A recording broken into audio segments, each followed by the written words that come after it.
गोमती अमावस की कहानी सुनाती हूँ मैं आप लोगों को।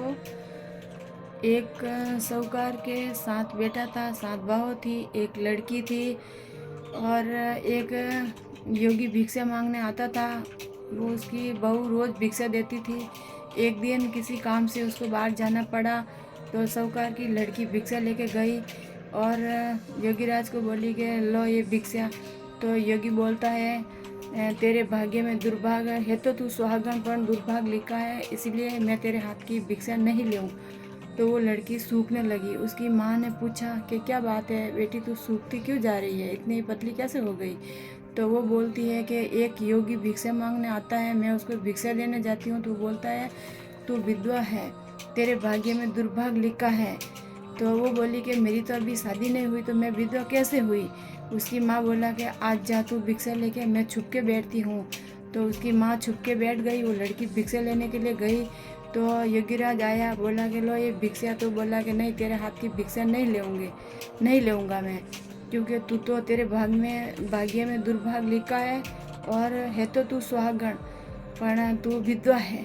तो उसकी माँ आई, बोला कि हम एक तो तुझे भिक्षा देते हैं और ऊपर से तुम हमें गाली देते हो।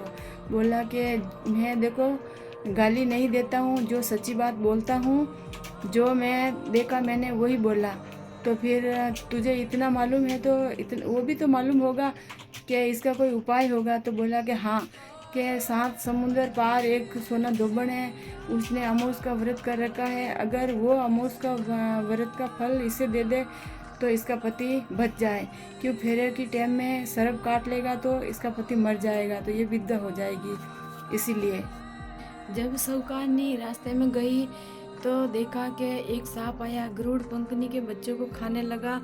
तो साहूकारनी ने उस सांप को मार के गरुड़ पंखनी के बच्चों को बचा लिया।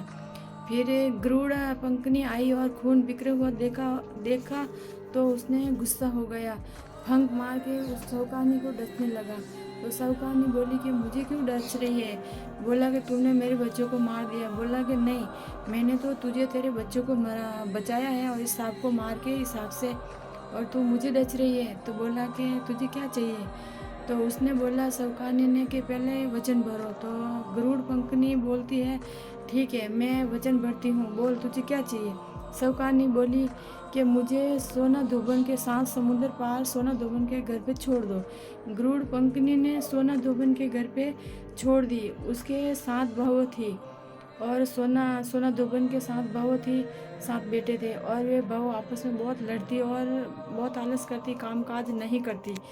फिर वो साहूकार ने ये सब सूझाते तो रात में बहुत लेट बाद में उसके सब घर का काम कर करा के चली जाती। सुबह दिन उगने से पहले आती और उसका घर का सारा काम करके चली जाती। एक दिन सोना धोबन ने देखा कि आजकल ये बहू आपस में लड़ती नहीं, झगड़ती नहीं, और बहू सोचती है कि सारा घर का काम हो जाता है तो करते कौन है, पर आपस में वो बोलती नहीं कि तूने किया है, कि तूने किया है, किसने किया है, आपस में कुछ नहीं बोलती, आपस में खुश रहने लगे। तो एक दिन सोना धोबन छुप के देखने लगी कि कौन सी बहू है जो मेरे घर का सारा काम करती है। तो वो छुप के बैठी और देखा कि वो साहूकारनी आई और उसके घर का सारा काम करके जाने लगी। तो बोला कि तू कौन है और यहाँ क्या कर रही है, यहाँ क्या करना आई है।